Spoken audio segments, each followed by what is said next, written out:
I never thought that spending 7 years with smugglers would teach me a great deal about myself, about how I have grappled with trauma, how I've tried to mask it and hide it. Working on that book forced me to deal with a lot of things that I'd been sort of running from for most of my life. And it kind of put me on this journey of self-discovery, rediscovery, and self-improvement, which were things that if you'd asked me about this 20 years ago, I would have said, everything is fine, right? Today's guest is Professor Jason De León, anthropologist, MacArthur Fellow, National Book Award winner, director of the Cotsen Institute of Archaeology at UCLA, and the author of Soldiers and Kings, Survival and Hope in the World of Human Smuggling. What stood out during our conversation was his honesty. He jokes that he's a bad liar, but that openness is what enabled those he traveled with to trust him. We talk about the humanity behind smuggling, the dangers and systems that shape both migrants and their guides, and the emotional weight of documenting trauma while balancing the responsibilities of fatherhood.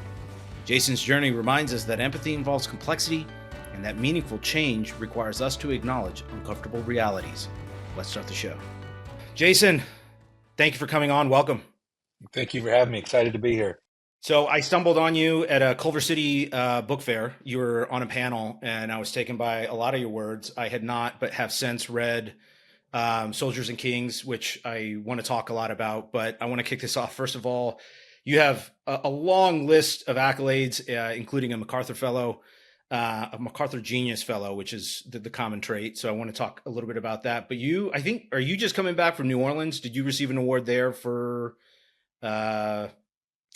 something, the Anthropology Association? I did. I just got an award from the American Anthropological Association. Congratulations. So I want to just kick off that, which is, of all these awards that you're winning off of the back of the book, I would imagine that springboarded a lot of this beyond the work that you've already done. First of all, how is it to be getting the recognition you are? Because I sort of, having insight through reading Soldiers and Kings, I sort of see you as an artist cloaked in anthropologist's body, so to speak. Yeah, I mean, I think I don't ever want to sound like a jerk, but I've grown increasingly uncomfortable with recognition, and I think it's partly because I'm not someone who ever nothing that I've ever done has been, I think, because of that. It's just sort of this desire. There's just these things that I need to do, and it's been really wonderful that they've gotten recognition. But yeah, I don't know. I mean, I just had a great meeting in New Orleans, and I was given an award. I gave the keynote address, but it's also like, I don't know. I'm like my worst critic, and I just never think that I'm even supposed to be here. And so when I get this recognition for stuff, it's always awkward. And thank you for that label as like artist kind of playing anthropologist, or I think in a lot of ways that probably is true. I mean, for me, the work is inspired by music, by art, by film, by writing, and I think I've been lucky to find anthropology to kind of pursue things that I'm interested in, but at the same time, it allows me to bring in a lot of those other sort of influences. But I think, for me, the artist kind of component for this whole thing is just this desire to do this thing no matter. I'd be doing this thing if no one was recognizing it. I mean, I do it because I love it. I never did it because I thought I was going to be very successful at doing it. I never did it because I thought I would make money doing it. But it was one of these things that I needed to do for me. And, prior to this, I was a college dropout many times, and I wanted to pursue music. I mean, that was the thing that I really needed to do, even if I was not going to be successful. For me, the success was the actual doing of it, and that's kind of the same with anthropology. It's like, I love my job. I'm committed to these issues. It's this thing that gets me up in the morning to keep kind of doing it. I feel very lucky to be getting recognized by these different places. But I think all people who commit themselves fully to something, whether it's art or music or anthropology, I mean, I wish there were more awards for people to get recognized, and so that I feel a little guilty about a lot of this stuff sometimes, and partly also because, and I said this in the beginning of my keynote, was like, I really hope that award and the awards that I've received, it's not so much about me as a person and the things that I've done, but really recognizing the value of the stories and the people that I've tried very, very hard to highlight. I mean, I really think that those are the folks who should be getting this award in some way, shape, or form. And I just feel very lucky to be the kind of facilitator for the conversations around things like migration. So there's a lot to unpack that in what you said. I appreciate that response tremendously because, first of all, I love at the end of the book, you actually give us insight into your Spotify list that you were listening to while you were writing the book, that it was unorthodox. Your acknowledgments are awesome. I want to talk a little bit about your editor because your writing is beautiful and sort of we could push that more later to the conversation. But in the book, the thing that I was taken by is I don't remember any history books being this riveting. And a lot of that is a testament to your own writing, but your writing is a reflection, I think, of how effectively you're able to tap into how well you are to listen, how good of a listener you are. And there's a number of different directions I want to go into this because I think, if I'm not mistaken, were you in the son of it? You were an Army brat, traveling quite a bit growing Yep. up. So I couldn't help but draw maybe a parallel between identifying with some element of displacement and finding comfort in whatever surroundings you might have because that's all you knew. You didn't have the luxury of sort of being in one area, but the ability you had to capture these characters in such vivid ways, and for the benefit of the audience, which we'll unearth further, but you follow on trains, in towns, in gang infested areas, the migration trail, primarily from Honduras all the way up to the southern border of the US. And you highlight through vignettes scattered throughout the book of a handful of characters in different places within the hierarchy, their loved ones. You talk about photographs, you talk about death, you talk about the illusion of death, meaning, a lot of cases you assumed because somebody fell off the face of the earth, you could not contact them, and you heard through the grapevine that they had passed away, and then you come to find out later that they are very much alive. I'm sort of going in a number of directions because I'm curious where you're going to go with this, but how do you balance a couple of things? And I'll sort of narrow this down, but two things stood out. One, you were in some really harrowing positions. And in some ways I couldn't help but feel that you probably didn't know how harrowing they were when you first got into it. And as you got more and more indoctrinated into that culture, you started to realize how much danger there really was. How are you so effective at discerning who to trust and actually being able to obtain the trust of those people as effectively an interloper, number one? I think that's a skill set that's really sort of stood out to me. And then the second thing is, as it relates to the awards you're getting, and I really appreciate it, especially toward the end of the book, you talk about the dichotomy of writing these stories, but also being really connected to these people, having an empathy for them, having a relationship with them, and the imbalance, the struggle to go from these really dire situations to an academic life or a life of privilege, how you reconciled that. So those are two distinct ideas, but I was really interested in talking to you a little bit about that because as an anthropologist, you have insight into how cultures deal with these dilemmas better than almost anyone else, except those that are in those cultures. And it's entirely because of you and people like you that we're able to absorb that in some familiar way. So that has to give some solace to you. And when you get these recognitions that without you, these stories are not being told. No, thank you for that. I really appreciate it. And that's oftentimes the thing that kind of keeps me going is knowing that it takes a lot to understand these things. It takes a certain kind of person and certain kinds of commitments. Um, and I really appreciate that. And I think, and I really value that the opportunities that I've been kind of given to do these things. And, I think kind of getting back to the beginning of the first question, like I think will get us sort of to the this last part as well. I think in the beginning or with all of this, I mean, trust is so important. And, I think that as a reader, like when I read ethnographies, when I read anthropology, when I read journalism and these other things, I'm always trying to vet whether or not I believe the narrator. Do I believe them? Do I trust them as a reader? Um, do the people that they are writing about seem to trust them? I mean, those are for me are all very important questions. And I think that when you get to it, when you read something and you're like, wow, this person really did seem to have access, and it doesn't feel superficial, it feels actually quite deep.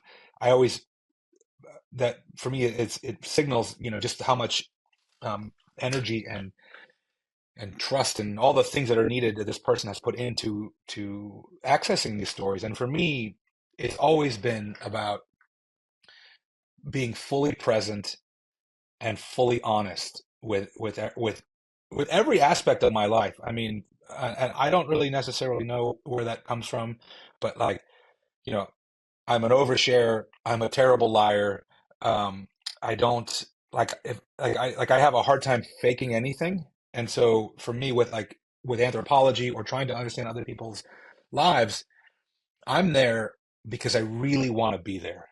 And like I'm there to give as much as I possibly can to them. I'm there to be as honest about my motivations and to really just try to understand where people are coming from.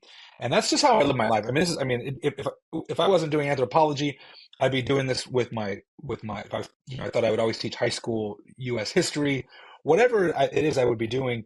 I've always found that this is who I am, is that when I talk to people, when I meet people, I'm like, I really want to be there and I want to take in as much of them as I can to kind of understand their perspective. And partly through that is giving some element or as much of myself to them as well. And so it's like, yeah, being fully present and being completely honest all the time, which is incredibly draining. And sometimes it really kind of kills me, but I don't really know any other way to live. And I'm very lucky that I found anthropology because it seems that this is a place where those characteristics I think can be really, really helpful. Um, and then at the same time, it's this thing of I'm able to do the work that I do because I want to be fully present, because I want to give a lot of myself to the people that I write about. I'm working through things with them, and then I'm taking these stories and I'm extracting this information, right? I'm taking these important memories, these lives that people are sharing with me, and then I'm going and doing something else with them. And that something else is I'm trying to share those stories with the world so that people can be as affected by them as I am. But also, it's this really extractive kind of process. And for me, that there is this definite imbalance between the world the world that I occupy when I'm an anthropologist and doing the work, and then the world I occupy as an academic, as a public speaker, as a public intellectual, whatever people want to call me, where I have to go now and play some other kind of role. And I think in that too, I also try to just be really honest. And so when students ask me, say, well, how do you do this work or how do you go back and forth? And I say, it really sucks. I fucking hate it. I hate the fact that I benefit disproportionately from these experiences people are sharing with me. And then, they're not getting these accolades. They're not getting, all of the praise that I'm getting. And so part of my job then is to recognize that, is to call it out, and also just to let people know that I'm deeply uncomfortable with it. And I hope through the discomfort, it's not to say that I don't appreciate these things, but it's really just to remind people of like, oh, we're talking about him because he's talking about this other thing in a way that makes me feel connected to it.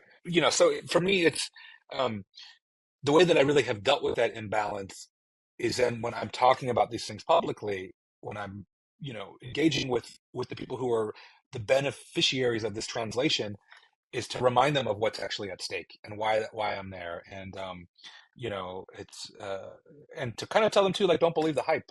I've never believed the hype. My favorite thing about the MacArthur Award, people say, like colloquially, it's called the Genius Award. I always like to tell people that my first official act as a MacArthur genius was the morning after the award was announced. I locked myself out of my hotel room in my pajamas in the hallway and had to go downstairs and get let back into my room. But it's constantly like trying to navigate those two worlds in a way that I never want to lose sight of what's at stake in either one. Um, and I don't know if that gets us back to that last. I'm trying to remember where the the last part of your question kind of ended. Um, Well, I think that's let's go back to the book because I think the MacArthur Award is what effectively afforded you this opportunity in many respects, right? To be able to be traveling down there and to actually you actually talk about this relationship that you have with Kingston is someone that comes to mind where they start hitting you up for money yeah, in ways that are unfair and they take advantage of some of that trust. And that's a really challenging thing I can imagine being in. I mean, I've had family and friends who don't know any better. They're certainly not in as dire straits as many of the people that you write about. But it casts an odd shadow over the relationship you have. And I'm just curious, how do between you talk about, for example, when you were at the safe house and I think just outside of Mexico City, and you go from that sort of environment to where you and your family are staying 30 minutes away in sort of an upper class residential neighborhood. And I just can't imagine, the back and forth between, I'm just sort of refreshing my memory from these little vignettes that you share. For example, when you were in Michigan and you get a notice of someone who died, I don't know if that was maybe Papo that died.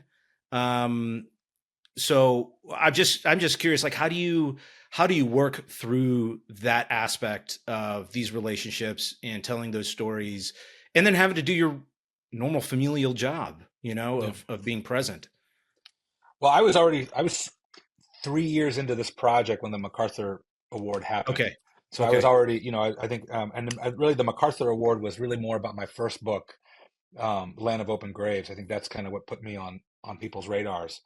Um, by the time the award that I got in 2017, yeah, I was already on year three of the Soldiers and Kings kind of project. Um, and really, I think with all those, more so with the second one, with my first book, my oldest was born probably 4 years into that project, and then by the time Soldiers and Kings really got going, then I had two kids at home, and as they got older, and as I was having to kind of go back and forth, I mean, I think I sort of went into Soldiers and Kings, you know, as you say, like a bit naive about stuff. And as things sort of unfolded to me, it became more and more clear how dangerous things were getting. And it was all, I mean, just how dangerous things were in general, but also how dangerous things were getting as things got worse in Mexico.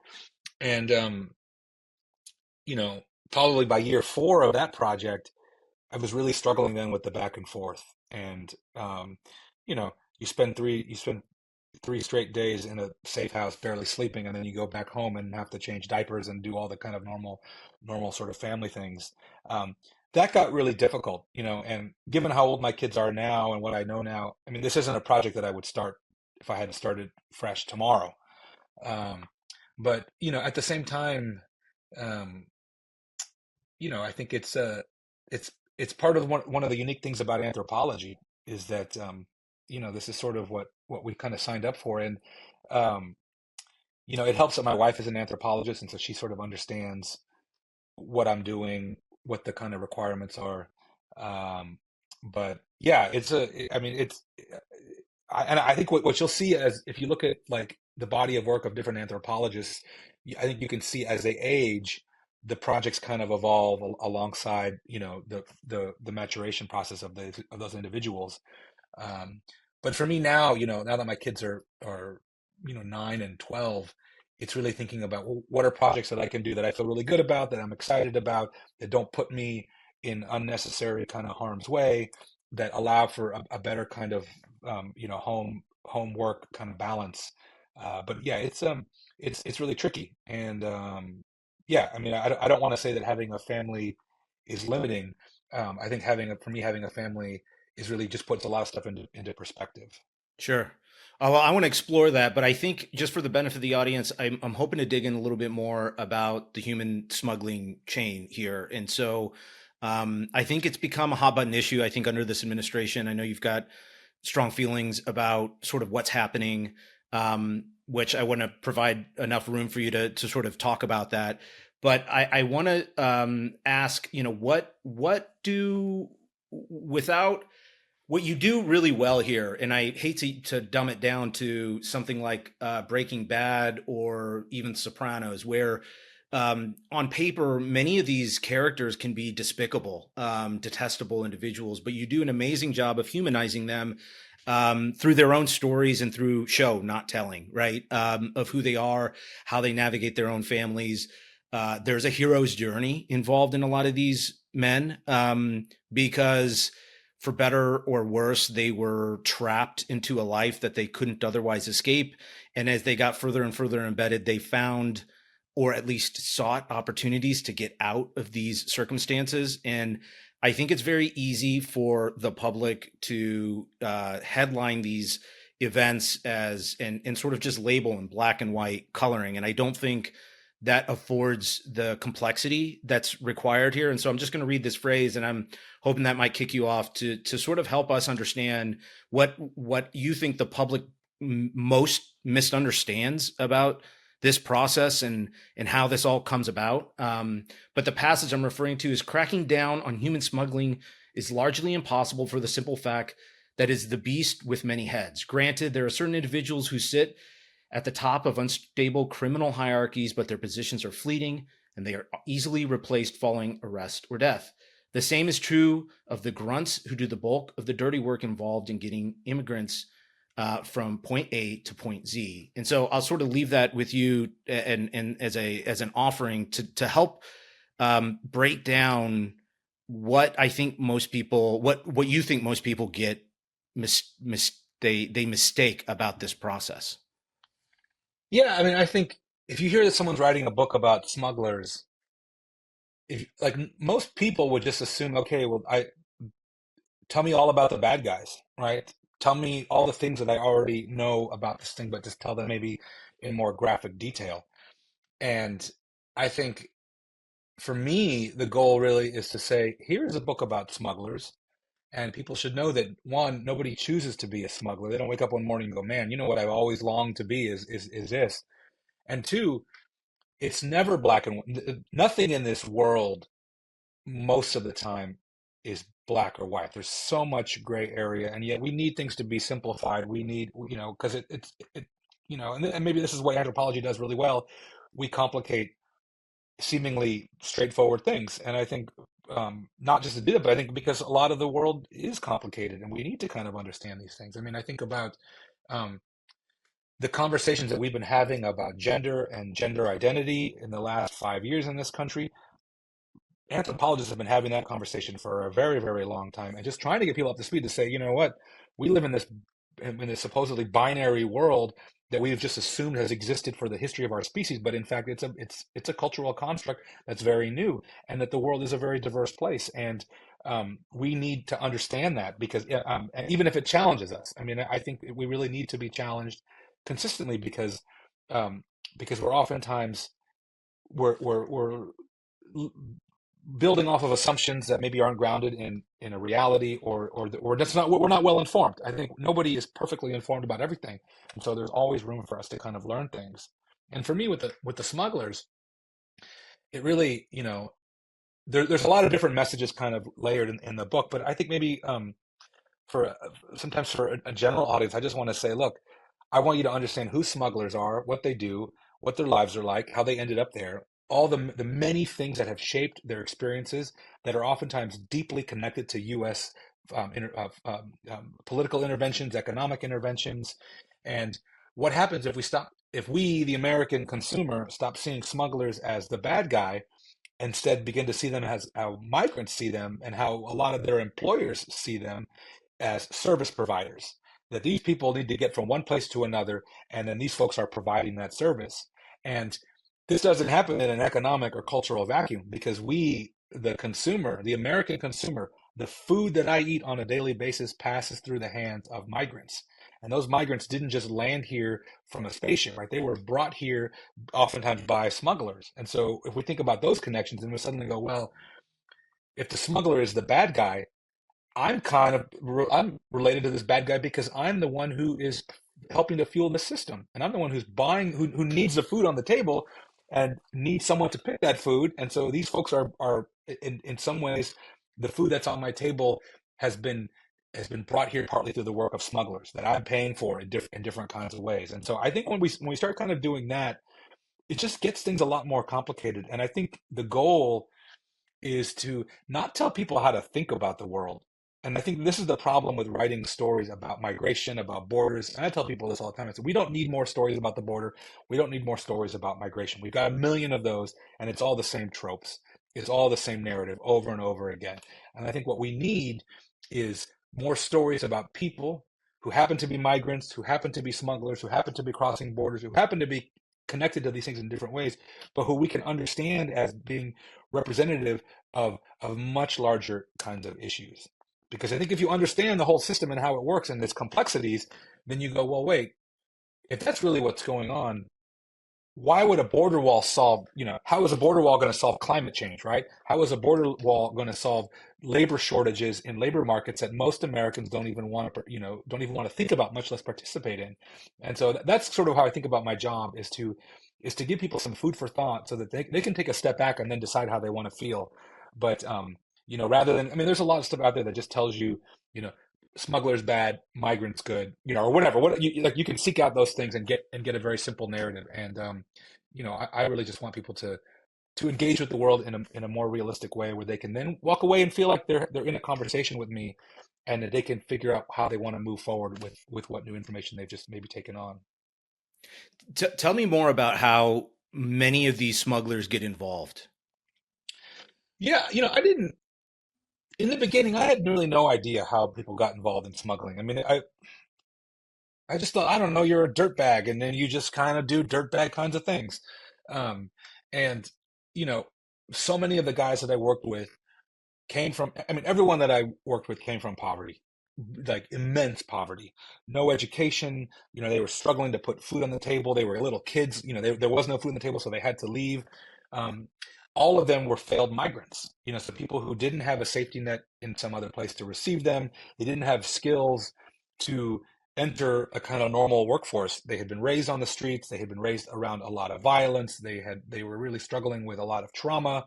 Um, and they fall in with these criminal organizations that value certain things, right? I mean, I think a lot of these guys are also incredibly street smart, business smart. They're savvy. In any in in any other industry, they would probably also be quite successful. Except they just happens they don't have the social capital to be in those places, so they're just now doing it on the streets. And if you're raised on the streets, and then suddenly someone comes to you and says, "Hey, I'll pay you some money if you help me survive on the streets to get where I need to go." Then suddenly people go, "Well, wait, all of the fucked up baggage I've been carrying with me now suddenly is an economic asset, is a resource." And so those guys end up falling in with these different criminal organizations so that they can do this stuff. Um, and they do it quite well. Unfortunately, they live often very short lives, and they don't make a lot of money. It seems like they make a lot of money, but they're living oftentimes quite worse off than the people that they're trying to help. But yeah, it's a pretty miserable industry that just grinds up young people and spits them out. And these guys try to get into it because the money comes much quicker for them doing this than in any other industry that they might even remotely attempt to access. I mean, someone like Kingston, who I write about, he said to me at one point, he was like an orphan by 9. He was living on the streets. He was in gangs. He was selling drugs. He was doing all kinds of violent stuff. He gets kidnapped by the military. He gets forced to join the Honduran military. He joins a gang. He ends up selling drugs, being and going to prison. All these things happen to him. And then he says to me at one point, "Well, what did you think I was going to become? This is my experience. This is and I try. I mean, in the book, and this is where the kind of money thing comes in, where I'm like, I feel so guilty at one point. I'm like, dude, maybe I can help you get out of this." And he says, "I want to go straight. I'm going to start a business." But, he's pretty antisocial and just struggles to be a normal, like, to be someone on the street who's not, going to immediately have a switch flipped, and things are going to get crazy. But yeah, a lot of those guys really, I mean, not all of them, but there were some that you could see that they were never going to be able to get out of it. And there are others who, I think were searching for something else and hoping that being involved in smuggling would at least pay enough money to get them to where they wanted to go, and then they could try to walk away from it. Um, but it's a Well, tough, it's a tough thing. Yeah, I mean, so a couple of things that stood out to me. First of all, I'm glad that you brought that up because I couldn't help but find most of these men who you're highlighting in this book, because they tend to be the smugglers, are actually really enterprising. If they are entrepreneurs in many respects, and you make it pretty clear that this is a result of sort of capitalism gone wrong in a lot of respects in Central America primarily, but as a result of many things that North America is doing. And what ends up happening is that these families get extorted, just like any mafia sort of related film you've seen, where you got to pay a VIG, which is oftentimes like 40% of your income, when they can barely, their maximum income that they're making doesn't put a roof over their head. So to give up 40% of what you're making is sort of, it's ridiculous. It's unfounded. And so there's no other alternative other than to either flee or get indoctrinated into that system. And you even gave a statistic that I think in Honduras, 60% of the population is at a poverty level. And maybe there was expectations post COVID that it could potentially get up to 75%. And when it's that high, I mean, the thing that was really staggering to me was just that it's not, I think it's hard for Americans to understand, like, yeah, there's not much hope for them, but they're not really working hard. It's like, no, every door is closed to them other than this world, which it seemed abundantly clear that most of these kids end up in this world where they're trying to just get out, survive, so that their family doesn't get killed based on this threat that the gangs end up having on them. They end up going down this road where they see things they can't unsee, and it starts to change their psyche and how they view the world, and it becomes an increasingly difficult battle from my perspective. It seemed like, where they carry this threat of wanting to get out of the world that they're in, but the further in they go, the harder it gets to do that. And then they acquire criminal records, and it becomes, they can't even survive in Mexico. And I'm just curious. So you've talked about this in elsewhere as well, but this seems like in a lot of ways the byproduct. You witnessed a significant change during the time you were writing this. It seemed like, in the safety of that migration trail, meaning that when you finished it, it seemed significantly more dangerous than it was when you first started.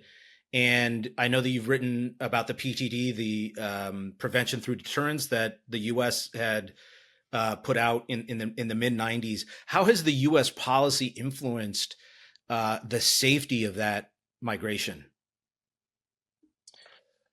I think that for decades, the U.S., we have lived in this really kind of um, hypocritical kind of place around migrants. I mean, and my first book, Land of Open Graves, is really about migrants who die along the U.S.-Mexico border, and the way in which the federal government was weaponizing the deserts, was trying to find all of these kind of, create all these like sort of natural or utilize nature as a weapon against migrants to stop them through death. And part of this was about, this, like, we're going to be really tough on borders. There's always this conflation of terrorism with migration, which it's completely a complete fabrication. But we've been doing this thing where we say we really hate migrants. We'll kill them at the border if we can, through dehydration, through exhaustion, through all this stuff. But if you can get here, then we're going to turn a blind eye and let you do all the things that we don't want to do as American workers, right? So we ignore you. And right now, what we're seeing happening in this country is with the mass deportations, people are starting to feel it in their pocketbook. We will feel this in our pocketbooks probably going for the next 10 to 15, 20 years.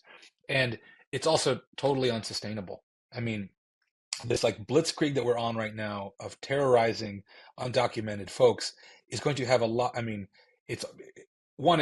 I mean, I have issues with it on a variety of both a personal and an intellectual. There's a bunch of different reasons, but I think at the same time too, um, people who have never cared about immigration starting to feel it in their pocketbooks, and then kind of realizing like, oh wait, the reason that food costs what it costs in this country is because of undocumented labor. The reason that I mean, people talk about the halts in construction.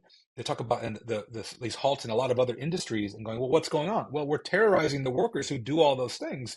And yeah, I mean, so it's but at the same time, like we only notice them when our lives become disrupted.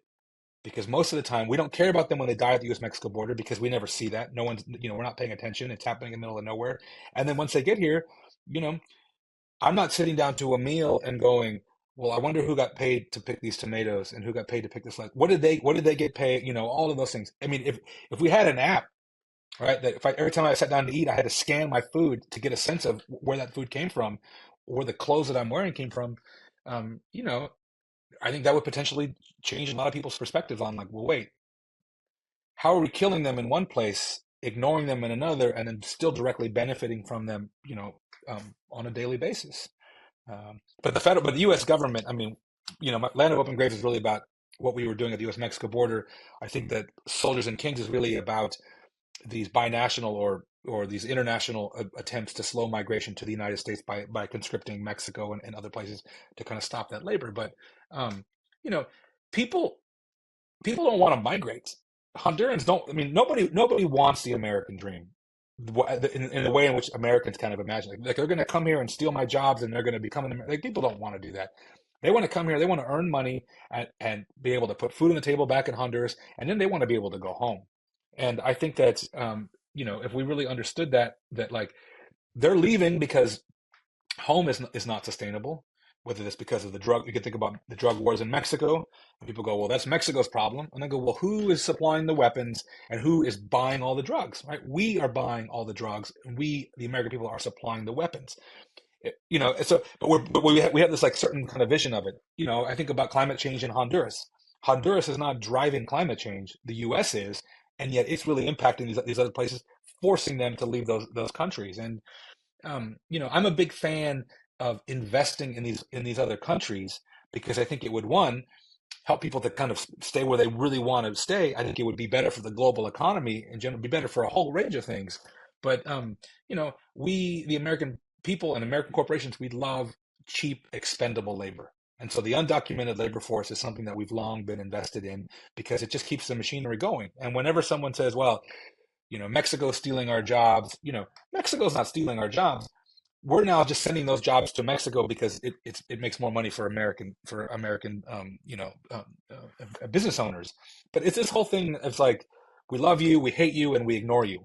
It's all happening simultaneously, which I think for me is one of the really kind of saddest things about this whole thing is that we need to see that and understand that because I think when you start to think about it as those three perspectives, then the simplistic narrative starts to become, I think, a bit undermined in a lot of ways. At least that's what I would hope. Yeah, because there's something. The beauty of your book is also the same thing that is incredibly dissatisfying, as you allude in the epilogue about somebody asking you at a keynote, saying, now what is the solution? What do we do with this information? And I support your stance, being that that's not really my place. I don't know if there's a solution or what it is, but I kept thinking, are you and in order to create policy that is both effective and incorporates the livelihoods of those who are impacted the most, it seems to me that people like you would have to have a seat at the table to have an insertion of your perspective and what you've witnessed, especially, and this might be a good opportunity for you to talk about the Undocumented Migration Project, because you've witnessed firsthand not only traveling the migration trail, but also witnessing the aftermath and what has what's left behind and the devastation that families have to endure as a result of that, and to dispel to disabuse the notion that people are fleeing to come steal American jobs and live this American dream. They're not trying to live a dream. They're trying to escape a nightmare. Yeah, I mean, and the American dream sucks for people. One of my favorite, not favorite, but one of the kind of, when I think about, what is the American dream like? In my first book, I interviewed this guy um, who he goes through a million kind of struggles to get to New York from Ecuador. I mean, just a brutal, brutal experience. And he says, when I finally get to Queens. And my uncle says, okay, I'll take you back to the apartment. He goes, we go to this one bedroom basement apartment. There's like 14 guys living down there. And he goes, and it's awful. And now suddenly I'm working 16-hour days. I'm exhausted. I'm like alienated. I have no, um, I have no family here, all these kind of things. And he goes, well, I didn't think that was what it was going to be like. I thought I was coming here for the American dream. And then he says something like, but when people are here, they don't post pictures on Facebook about how horrible their living conditions are or how terrible the job is or how afraid they are to walk to and from work. He says, you're just seeing pictures of them in front of the Empire State Building and in front of the Statue of Liberty. You're getting like that this misleading kind of thing. And then the reality are just way, way, way more troubling. And so I think like people now understand that the American dream it's not all it's cracked up to be, and it's not a dream anymore. I mean, I think the realities they recognize what they're giving up to come here, and I think people have to recognize too that like they're giving so much. How bad must it be that they're willing to give up so many things so that they can make things better for folks back home or for themselves? I mean, so it's a huge amount of sacrifice, which we as a culture have tended to kind of whitewash because you'll see people say, well, why don't you come here? Like, my ancestors came here legally, or, we have these like these kind of fairy tale revisionist histories of what it was like to migrate if you were Italian in the 20s or 30s or Irish or Chinese, right? And it was brutal then too. But 100 years later, we're able to really put a spin on it so that we can differentiate ourselves from these other folks. And you're seeing it happening a lot with Mexican Americans right now, and trying to distance themselves from people from Central America and elsewhere. And I think we need to just remind people of these histories. But also, in terms of the the policy stuff, I think that people get frustrated with me. I know that like my editors um, at different points for both of my books were like, "What about the policy recommendations?" And I just said, "I'm not your guy. I don't have because a recommendation the policy recommendations that people want are relatively simplistic. They're black and white, right? Here's a fix. Here's a fix. And like, well, as an anthropologist, I'll tell you, there's 2 million problems, and so where do you have to fix them all at once, or stagger them? But there's a lot happening all at the same time, and so I I think even if I think I frustrate policymakers because I come with like my my own set of expectations that are unrealistic for the world or for the policy world. Um, and so for me, it's more like I want to give you information, and then the people who are much better at trying to extract something that's usable can pull from that and then try to craft something that's going to be a little bit more kind of user friendly, a little bit more nuanced. It's never going to be as nuanced as I want it to be, and I recognize that, which is why I'm not a politician, which is why I'm not a policymaker. Like I will eternally be frustrated with no matter with any policy that's put forward because I just know that there's a lot more to that. But rather than pretending that I can be in there, it's like, look, I'm giving you this stuff. Try to use it if you can. And but it's a it's a real struggle because the world is super complicated, and I think that's why we want the simplistic answers because it makes our head spin when we start to think about if we looked at a plate of food and every time we did that and we saw all these things, we would stop eating, right? Our head would spin off because there's just you're like, oh my God, like all these different layers to this thing that I thought could be solved with, with a border wall or deportation or whatever, everything becomes undermined once you start to kind of look behind the curtain and see what's actually happening. Talk to me a little bit about the Undocumented Migration Project. So the Undocumented Migration Project, the UMP, is it's kind of a catch-all for everything that I've been doing since about 2008. And so it's a research lab, so it involves all of my students, undergrad and graduate students, some high school students who occasionally get involved, a lot of my collaborators who are at different universities. And so we're actively doing a lot of research projects in Arizona, in Mexico, now increasingly in Europe. We do research, we do a lot of teaching, a lot of public outreach, community outreach. We do a lot of exhibition work, documentary work. We're a nonprofit that does a lot of educational outreach.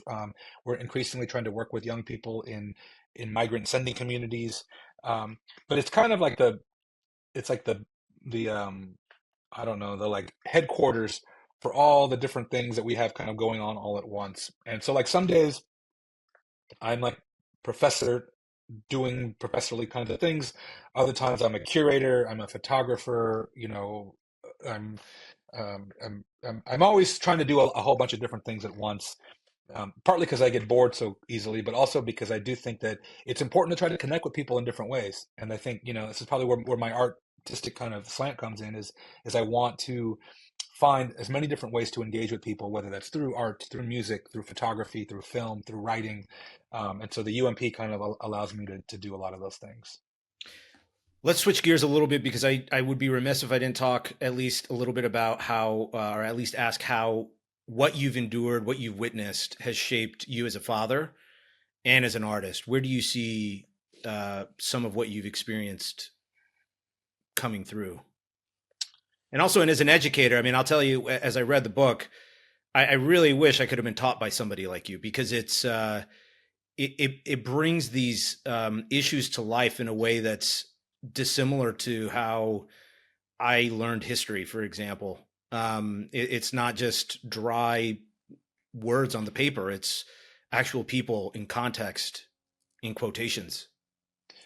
Yeah, well, thank you. I mean, that's the goal is, I think I took a lot of terrible classes as a student that turned me off to so many things. And, I always have wanted people to be as excited, as mad, as sad, or as moved as I have been by the world that I have gone out and been able to experience. And so the goal for me is in like, how do I translate those emotions into these other things so people can kind of get close to it and engage with it?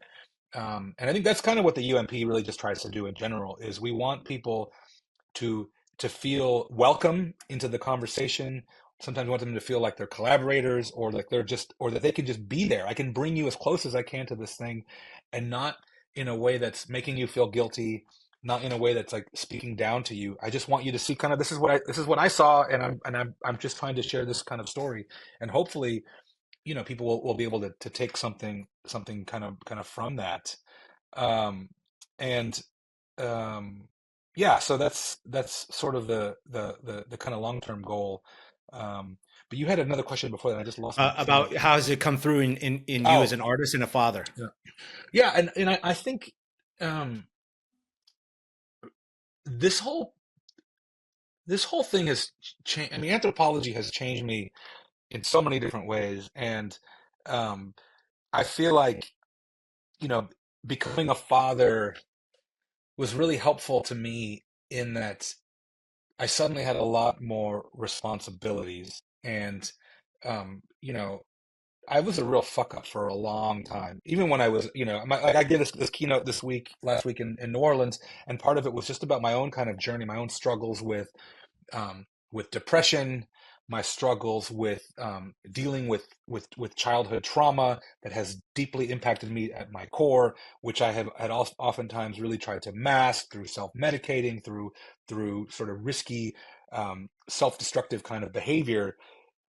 All of the work, I think, as I've done it, as I've tried to be fully present for folks, as I've tried to understand them, one of the things that's been really valuable to me is that I think when you're fully present with other people, um, and trying to understand their stories.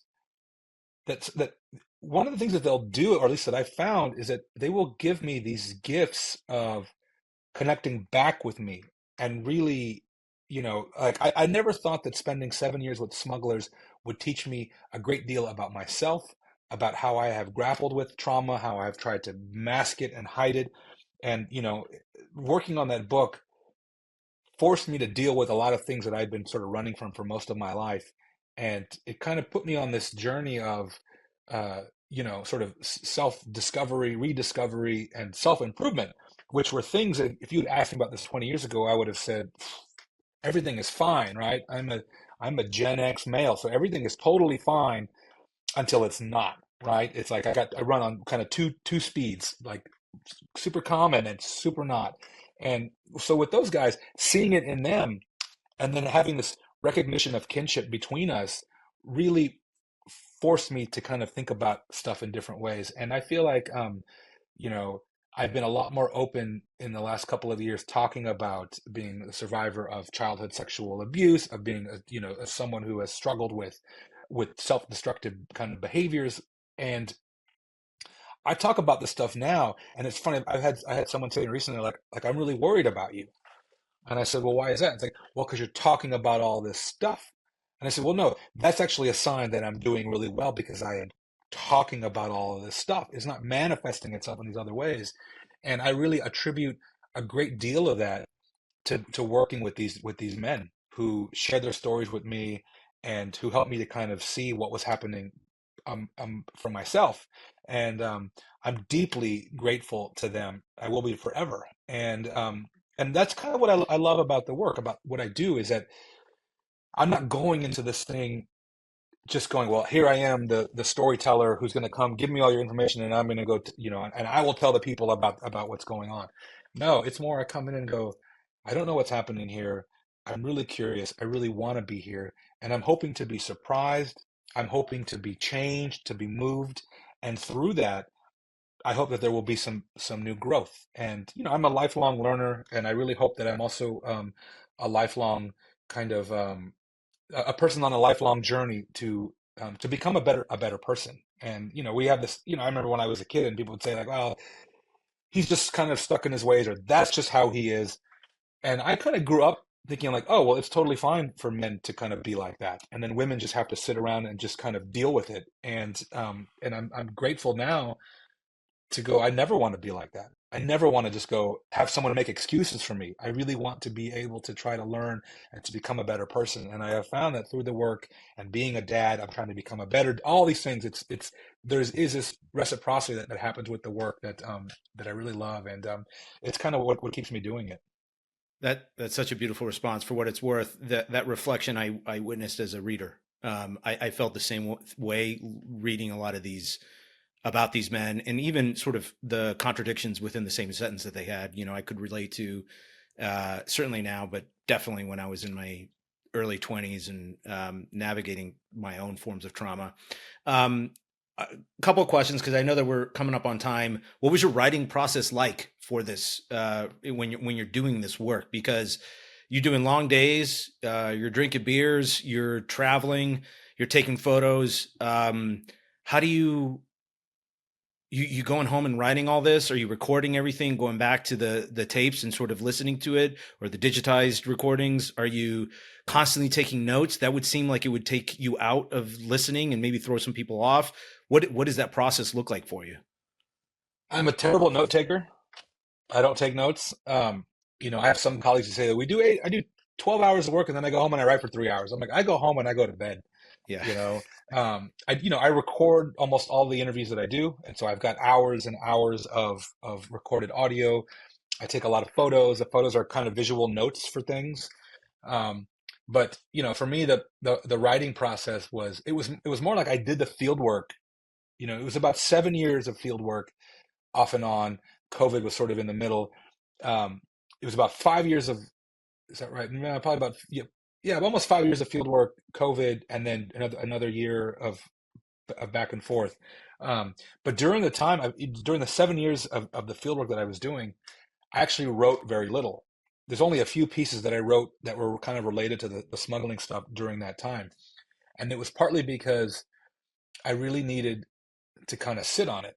I needed to reflect a bit. I mean, there was heavy subject matter. People were dying. People had died. People were disappearing, and I didn't want to dive into it too quickly. And so it was pretty much like I did the field work for 5 or 6 years, and then I started writing.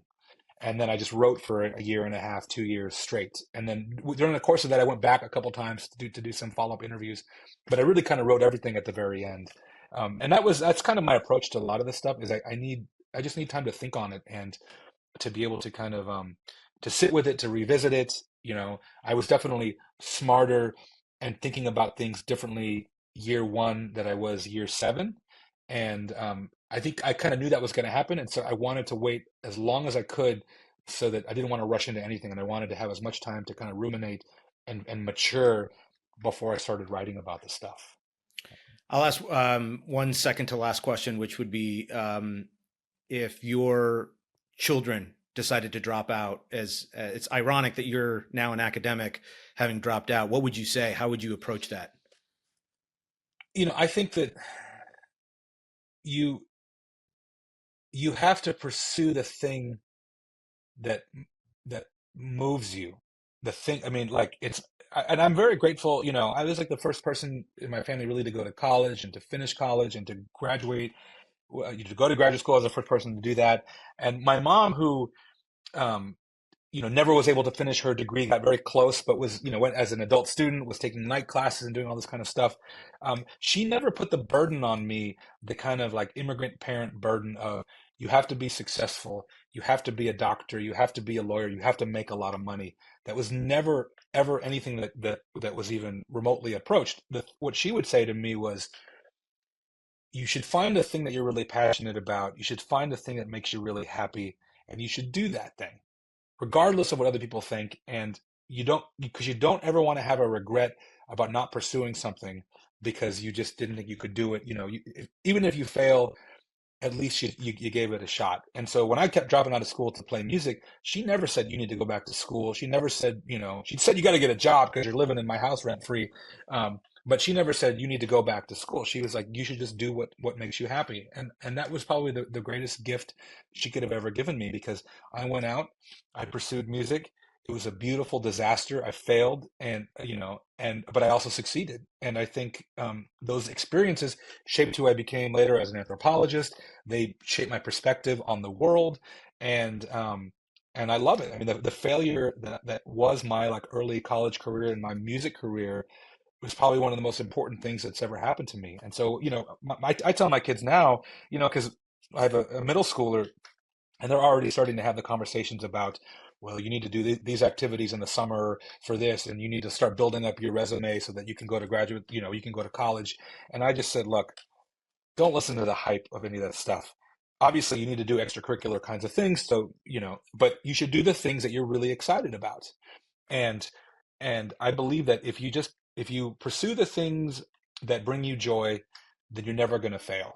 And I know a lot, I have friends who have chased certain types of careers, and I think have been really successful, but then also kind of regret that they didn't go do these other things. Or now they're trying to play catch up and say, well, now that I'm here, I want to go back now to these things. And so I don't think it's ever too late to pursue those things, but I wish someone earlier on had said, what is it that you're the most passionate about, and go and pursue those things. I mean, I did a little bit with the music stuff, but within anthropology, it took me almost 10 years to find the subject matter that started to really move me. But that's what I would tell my kids is like, you can drop out, you can take time off, whatever it is, but you have to be doing something that is exciting and that is fulfilling.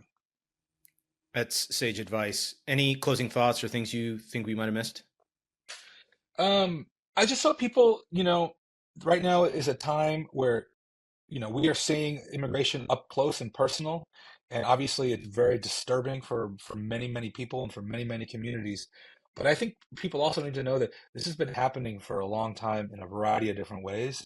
And I think understanding the history of immigration in this country and understanding the bigger picture right now is going to be really helpful moving forward when we start to have these political conversations about what is coming next, and what is America going to look like in 10 years, in 5 years, in 2 years. I think getting educated about all of this stuff beyond the normal kind of media cycle is going to be really helpful, so that people can better be involved in the conversations about what the realities are, on the streets of Los Angeles, in Honduras, in Mexico, and elsewhere. Thank you. Thank you for sharing your story. Thank you for sharing the stories you are sharing. I will continue to follow you. I don't want to say I look forward to your work because there's so much realness in it, but I will continue to track it because I think I wish there were more teachers like you out there. So keep doing what you're doing. Thank you. Oh, thank you so much. I really appreciate it. Thanks for listening. For a detailed list of episodes and show notes, visit scalesofsuccesspodcast.com. If you found this conversation engaging, consider signing up for our newsletter, where we go even deeper on a weekly basis, sharing exclusive insights and actionable strategies that can help you in your own journey. We'd also appreciate if you subscribed, rated, or shared today's episode. It helps us to attract more illuminating guests, adding to the list of enlightening conversations we've had with New York Times bestsellers, producers, founders, CEOs, congressmen, and other independent thinkers who are challenging the status quo. You can also follow us for updates, extra content, and more insights from our guests. We hope to have you back again next week for another episode of Scales of Success. Scales of Success is an Edge West Capital production.